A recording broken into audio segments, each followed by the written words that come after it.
Bismillahirrahmanirrahim. Assalamualaikum warahmatullahi wabarakatuh. Selamat pagi anak-anak. Gimana kabarnya hari ini? Alhamdulillah, semoga selalu diberikan perlindungan dari Allah SWT. Nah, sebelum kita memasuki pembelajaran, mari kita membaca doa terlebih dahulu yang dipimpin oleh ketuanya. Silakan.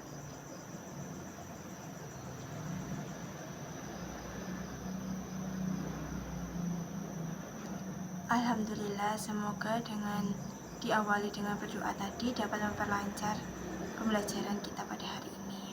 Nah, sebelumnya Ibu akan mengabsen kalian terlebih dahulu ya.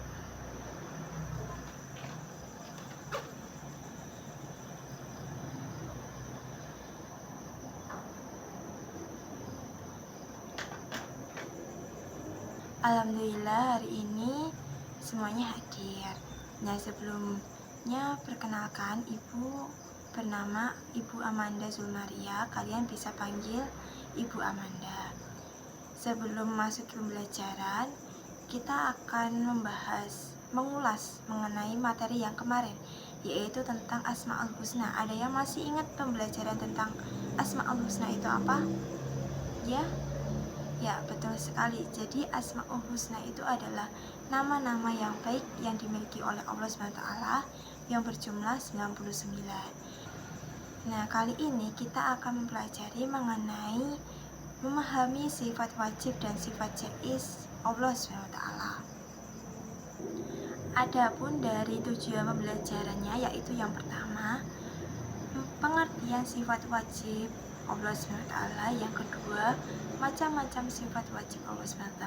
Yang ketiga, pengertian sifat jaiz Allah SWT. Dan yang keempat, macam-macam sifat jaiz Allah SWT. Nah, pembahasan yang pertama yaitu pengertian sifat wajib Allah SWT. Ada yang tahu apa itu sifat wajib Allah SWT? Oh, belum tahu ya semuanya. Jadi, sifat wajib Allah Subhanahu wa taala ini itu merupakan sifat-sifat yang pasti atau wajib yang dimiliki Allah Subhanahu wa taala, dan tidak ada makhluk siapapun yang memiliki sifat tersebut. Jadi, sifat ini itu hanya dimiliki oleh Allah Subhanahu wa taala. Yang selanjutnya yaitu pembahasan mengenai macam-macam sifat wajib Allah SWT itu ada 20. Nah, yang pertama yaitu ada wujud. Wujud atau arti lainnya yaitu ada. Nah, maksudnya itu adalah dia berdiri sendiri, tidak diciptakan oleh siapapun dan tidak ada Tuhan selain Allah SWT. Jadi Allah itu pasti ada, tidak diciptakan oleh siapapun. Yang kedua yaitu qidam atau artinya terdahulu atau awal. Jadi Allah sang pencipta yang menciptakan alam semesta beserta isinya. Maksudnya itu adalah Allah itu telah ada lebih dulu daripada apa yang diciptakannya. Yang ketiga yaitu baqo, yang artinya yaitu kekal. Nah, maksud Allah Maha Kekal itu adalah Allah itu tidak akan punah, tidak akan binasa ataupun tidak akan mati. Dia akan tetap ada selamanya.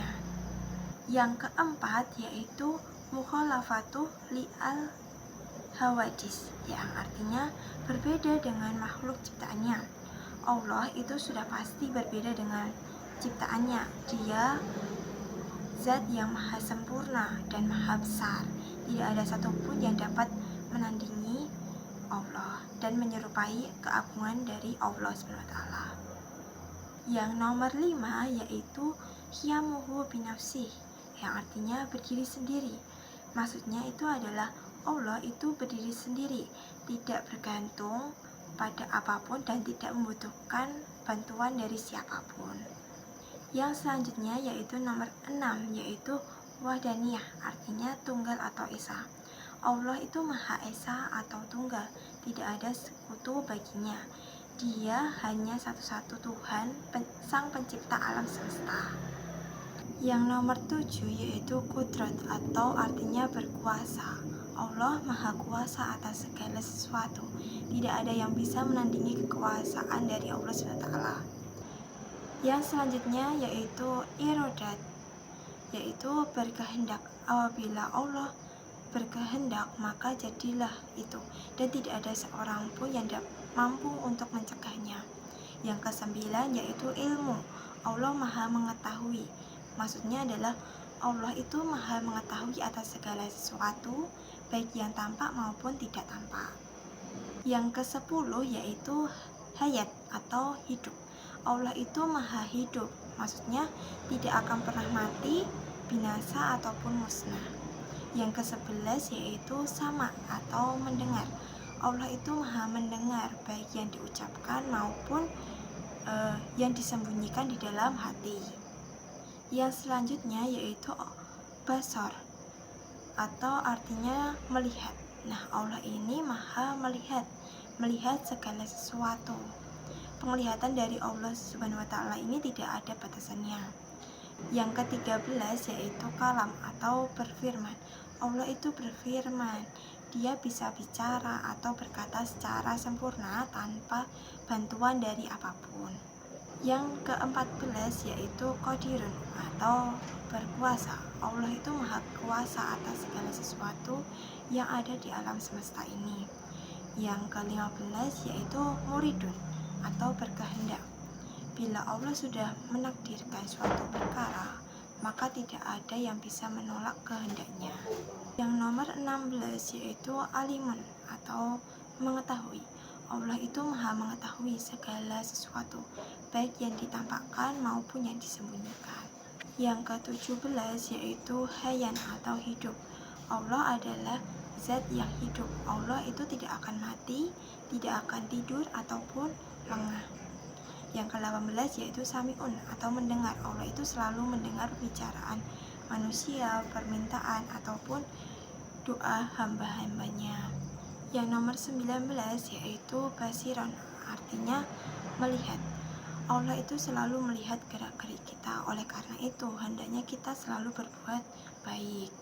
Yang ke-20 yang terakhir yaitu mutakaliman, artinya berfirman atau berkata-kata. Firman Allah ini terwujud dalam lewat kitab-kitab suci yang diturunkan lewat para nabi.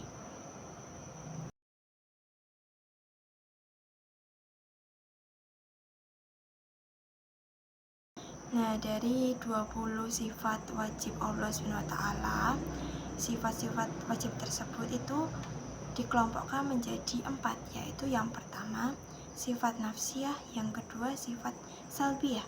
Sifat nafsiyah ini itu artinya sifat yang hanya berhubungan dengan Allah SWT. Sifat nafsiyah ini hanya satu, yaitu wujud. Yang kedua yaitu sifat salbiyah, yaitu sifat yang menghilangkan sifat-sifat yang tidak layak atau tidak sesuai dengan kesempurnaan Allah. Ia menafsirkan sifat-sifat lawannya yang hanya sesuai sepenuhnya dengan makhluk dan mustahil adanya pada zat Allah. Sifat salbiyah ini itu ada 5. Yang pertama yaitu qidam, yang kedua yaitu baqa, yang ketiga mukhalafatul lil hawadis, yang keempat khiyamuhu binafsi, dan yang kelima yaitu wahdaniyah. Sifat yang selanjutnya, yang ketiga sifat ma'ani dan sifat ma'nawiyah.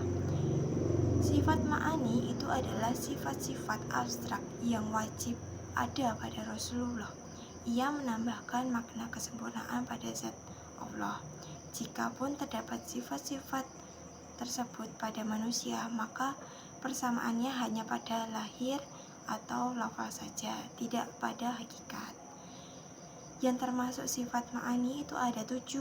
Yang pertama yaitu kudrat, yang kedua irodat, yang ketiga ilmu, yang keempat hayat, yang kelima sama, yang keenam basar, yang ketujuh yaitu kalam. Selanjutnya sifat maknawiyah, maksudnya adalah kelaziman dari sifat ma'ani. Sifat ma'nawiyah ini tidak bisa berdiri sendiri, sebab setiap ada sifat ma'ani tentu telah didefinisikan sebagai sifat yang ada pada sesuatu yang disifati, yang otomatis menetapkan suatu hukum padanya. Maka sifat ma'nawiyah ini merupakan hukum tersebut. Sifat ma'nawiyah ini ada 7. Yang pertama yaitu kaunuhu qadiran, yang kedua kaunuhu mudridan, yang ketiga kaunuhu aliman, yang keempat kaunuhu hayyan, yang kelima kaunuhu sami'an, yang keenam kaunuhu basiran, yang ketujuh kaunuhu mutakaliman.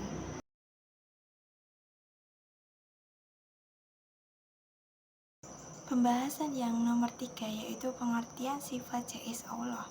Pengertian dari sifat jaiz Allah ini adalah sifat yang mungkin atau boleh ada, atau sifat yang mungkin tidak boleh ada pada diri Allah. Pembahasan yang keempat yaitu macam-macam sifat jaiz Allah. Macam-macam sifat jaiz Allah ini hanya ada satu, yaitu fi'lu kulli mu'minin au tarkuhu, yang artinya Allah dapat melakukan sesuatu hal dan dapat pula tidak melakukan sesuatu hal. Nah, mungkin itu saja yang dapat Ibu sampaikan pada hari ini. Apakah ada pertanyaan? Kalau tidak ada, lanjut ke kesimpulan. Jadi kesimpulan pembelajaran hari ini itu ada 2 ya, sifat wajib Allah dan sifat jaiz Allah. Kalau sifat wajib itu sifat yang wajib dimiliki oleh Allah, itu macamnya ada 20.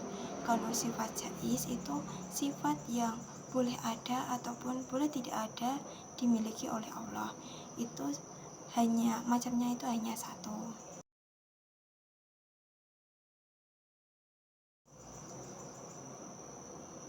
Selanjutnya ini ada tugas individu, yaitu menghafalkan sifat wajib dan sifat jaiz Allah beserta artinya. Nanti setoran hafalannya itu akan diadakan pada pertemuan selanjutnya. Nah, mungkin itu saja yang dapat Ibu sampaikan. Sebelum kita tutup, marilah kita berdoa terlebih dahulu. Alhamdulillahirrahmanirrahim. Wassalamualaikum warahmatullahi wabarakatuh.